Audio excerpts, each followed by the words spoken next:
Ёо. Ёёг ангаах нь. Сайн мэцгэнөө эрхэм үндэс үзэгчтэй. Амралтынхаа өдөр та ая тухтай сайхан амарцгааж байна уу? Үзэгч та бүхэндээ зориулан бэлтгэдэг ёёг ангаах нь нэвтрүүлэг маань энэ удаагийн дугаар эхлэхэд бэлэн болоод байна. Ингээ нэвтрүүлгээ дугласоож үзцгээнэ үү?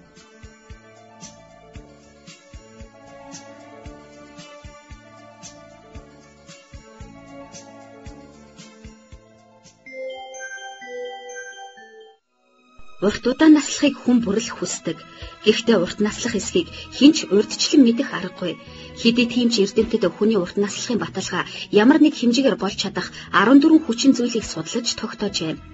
Энэхүү дүгнэлтийг эрдэмтэд 30 гаруй жил үргэлжилсэн судалгаан дээр үндэслэн гаргасан байна. Урт наслахын 14 шинж. Нэгдүгээрт ээж таныг 25 хүртэлх насндаа төрүүлсэн бол танд 100 хүртэлх наслах боломж өндөр байдаг. Хоёрдугаарт бас цай уух дуртай бол, гуравдугаарт зугаалах дуртай, дөрөвдүгээрт хийж үлсэн ундаа уудгүй бол, тавдугаарт урт булчинлаг хүлтэй бол, зургадугаарт часвалаа өнгөтэй жимсгнийг илүү сонгон иддэг бол, долдугаарт илүүдэл жингүй бол, наймдугаарт гамбургер хавчуурахта талах байнга иддэггүй бол, 9-дүгээрт дээд боловсралтай бол, 10-дугаарт та найз нөхөдтэйгөө байх дуртай бол, 11-дүгээрт байгальд татагддаг, байгальд дуртай бол, 12-т амьдралын зөв зуршил, хэм маягтай бол, 13-дугаарт гэрийн үйлчлэгчгүй бол, 14-дүгээрт та өөртөө болон өөрийн гадаа төрхөндөө сэтгэл хангалуун явдаг бол, урт наслах магадлал харьцангуй өндөр байдаг гинэ. За манай нэвтрүүлгийг тугсан үзэж сууж байгаа үзэгч та бүхэн баярлалаа. Ингээ уламжлал ясаараа манай нэвтрүүлгийн тамхинд 3 дугаар эмнэлгийн хэмж болцоохон хэмжээнд бүрэлдсэн ирсэн байгаа. За танд орой минь хүргэе. Сайн бацхан уу? За ингээ хоёлаа эхнийхээ үзэгдлийг үзье. Сайн байх юм уу? Сайн удаа. Сайн. Наа хоолойч яач вэ? Сайн хий тоног дулаарсан шүү дээ. За. Тэд нэмхэн хувцастай явсан чи бүр хоолой өгөөд болдгүй. Уулын өмнө өгчөөд болцоо зүгээр болцсон гэсэн байхгүй юу? Цуцсан хувцас явах яа тийм. Бахад ингэдэгс хоолой өгдөгөр өглөө босоод өлөнгөөрөө цагаан зайлаад. Тэгээ чоны ил нь шүү дээ. Чоны илийг хүзүүл дээр тавиад хоолон дээр тавиад 3 хоног бооцчих байхгүй. Тэгэхээр намс ороо их ч зүгээр. Хамгийн гол өлөнгөөрөө сайн зайлаад чоны хийхээ 3 хоног ингээд тавиад боочихтой зүгээр болчихдаг гэсэн байна.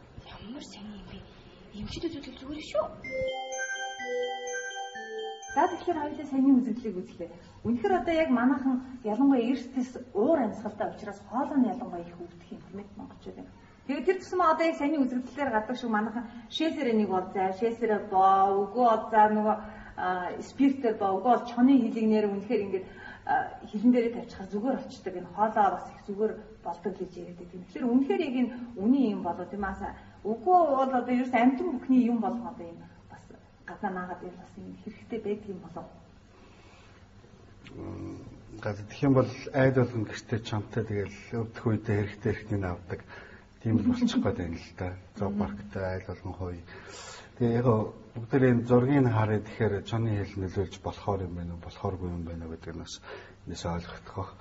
За хоолойны мах буюу ангинтх гэдэг тийм хоолойны мах гэж ямар юм бэ гэхээр энэ зураг дээр бол их зурдаас нарахад хүмүүс бүгдээ мэднэ тийм ээ.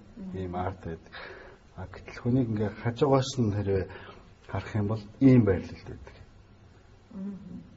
Яг энэ тэгэхээр одоо бүр энэ гүнд байна шүү. Тэгэхээр энэний арьсны гадна энд чоны хэл ч юм уу тэр ихтэй спиртийн халуун спиртийн компресс юм уу да тэр шээс мэсэн ч байсан. Эндээс бол арьсыг арьсан дээр байгаа өөхийг булчин хэлийг бүгдээр нэг нефт өнгөрөөд тэгээд энэ хооронд байгаа хоолойны агаар байна. Агаарыг өнгөрөөд энэ хоолойны махан нөлөөлнө гэдэг бол байж болохооргүй л дээ. Дор ихнээ замдан дээр намын шээс амтагдах нь л дээ. Хоолойны мах руу явж байхдаа эсвэл чоны хэл амтагдах шүү дээ. Тэгэхээр эндээс бол тийм байх болцоогүй гэдэг нь баг харагдаж байгаа хаа. Тэгээд яг бодиттой фото зурган дээр бол ийм хэвийн үеийнх нь хоолойны мах бол ийм байдаг. Дахиад энэ яг ингээд том хүн дээр одоо яг энэ бодиттой хүн дээр ингээд биеийг ингээд хөндлөн зөсцсөн байхад бүр энд байдаг хэрэгтэй байх нь шүү дээ. Бүр энэ хойно. Энэ бол гаднаас нь арьс булчинг нэвтлээд энэ 10 см нэвтэлдэг тийм юм бодис гэж юу байхгүй л дээ. Тэгэхээр би бүр хүмүүсийг чоны хэл тавих байтугай, шээс тавих байтугай гаднаас нь спиртэн компресс бити тавьчаа. Яг энэ хэсгийнхаа тэр арьсыг л өрсүүлж улайлгаж тийм болохоос биш яг бодтойгоор энэ хоолойны махан дэмжлэгээ болж чадахгүй шүү гэж хэлэх гэсэн. Тэгээ энэ дээр бол яг энэ хоолой өрөвссөн, хоолойны мах өрөвссөн том идэ гарчихсан байгаа энэ хүүхдийн хоолойны махны зураг байна. Тэгэхээр хоолойны мах нь яагаад өвддөг юм бэ гэдгийг ярих хэрэгтэй болно. Хоолойны махыг өвдөгж байгаа нэг л ганцхан сонгомжтой бактери байдаг. Тэр нь бол Streptococcus гэж. Яг энэ дээр энэ электрон микроскопоор сая дахин томруулчихсан байгаа Streptococcus гой хөзөөний зүйлт шиг ийм харагддаг байна шүү дээ. Гэхдээ энэ өнгө нь бол яг нь будгасаа болоод янз янз хийж болно ийм гой харахад бол ийм байдаг. Гэтэл бараг хүн болгоны хоолойг өвдөгдөг айхтар хороо чанартай. Хоолоогоор дамжуулаад бидний өмнөх зарим нэвтрүүлэг дээр ярьдаг шиг зүрхэнд, уян мөчөнд, бөөрөнд, ер нь хүний холбогчид хаана байна тэр бүх эрхтнийг өвтгөж болдог. Гэтэл хүний биед бол холбогчид бүх хэсэгт байдаг. Барилгын хооронд нь нааж байдаг шавар гэдэг шиг л. Тийм ч учраас анхны антибиотик бол пенициллин гэж гарсан 1928 онд Флеминг гэж хүн Нобелийн шагнал авсан сүлдээ өөрийнх нь зураг байгаа. Энэ Томион байна. Энэ гаргаж авсан тэр мөөгөнцрийн зураг байгаа. Мөөгөнцрээс гаргаж авсан. Энэ Флеминг гэж хүний гаргаж авсан анхны антибиотик пенициллин бол хамгийн түрүүн хоолойны махны Streptococcus эсрэг түрүүний үзүүлсэн янгийн эсрэг үйлчлэгээтэй. Тэгэхдээ энгийн энэ бол 3 хэмжээтэй пенициллин одоо сүүлийн үед мөөгнөөс гаргадаг гэсэн бол сүүлийн үед бол синтезлээд химийн аргаар гаргаж авдаг болчихсон байгаа. Энэ 3 хэмжээтэй дүрсэнд байна. Энэ зурган дээр яг бид бүхний мэдхэд пенициллины өөрийнх нь зураг байна. Гэхдээ сүүлийн үед бол зүгээр пенициллинд хоолойны мах юм уу Streptococcus дарагдахаа болцсон. Тийм учраас энэ түрүүний үзүүлжсэн Томион дээр энэ тэнд нэм химийн шинэ элементүүд нэмээд шинэ бүлгүүд нэмээд тэгснээр Streptococcus танихгүй дасчихсан байсан бол танихаа болоод дарагддаг болгоо тийм болгож байгаа. Тэгээд хамгийн үр дүнтэй нь бол пенициллин G байгаа. Пенициллин G-гээр одоо сүүлийн 10 жилийн судалгаагаар бол бензат пенициллин гэж хэлдэг. Нэгдүгээр тал ерөөсө 100% хэмжлэгдэж байгаа. Бүр 100% хэмжлэг. 99 ч биш 100% хэмжлэгдэж байгаа. Гэхдээ ямар тохиолдол гэвэл 21 хоногт нэг удаа тариулж явах хэрэгтэй. 12-оос доош насны хүүхэд бол 1.2 саяар 21 хоногт нэг удаа 2 жилийн турш. 12-оос дээш насны хүүхэд ер нь л ихэвчлэн шилжилтийн насны хүүхдүүд өвддөг. Шилжилтийн насанд нэг 12-оос 16 насны эрэгтэй эмэгтэй аль ч хүүхдийн биеинд одоо хувьсгалтай адилхан нийгмийнхаар бол хувьсгалтай адилхан тийм их бужигнаан болдог.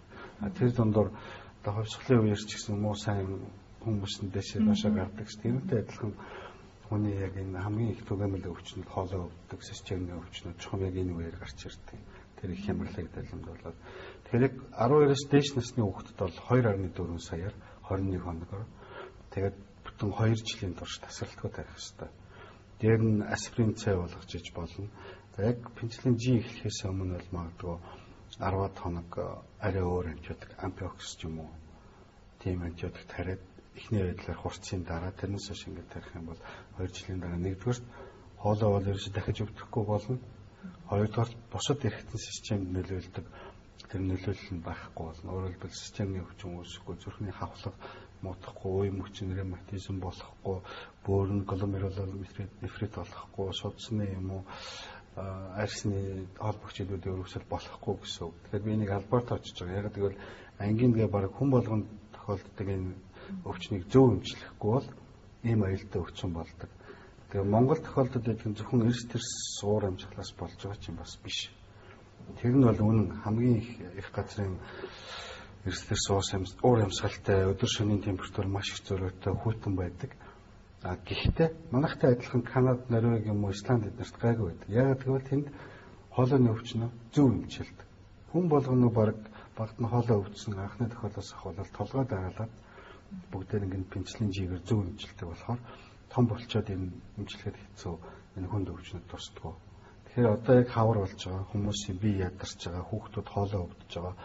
Энэ үед би эцэг эхчүүд нь бол зөв эмчилгээ хийгээрээ өөрсдөө аргалаад гэртээ нэг 7 хоног пенициллин өгөөд ч юм уу 7 хоног ампициллин өгөөд аргалж болохгүй шүү. Тийм бол дараа дараагийнх нь өвдөн. Тэгээд дараа нь зөвхөн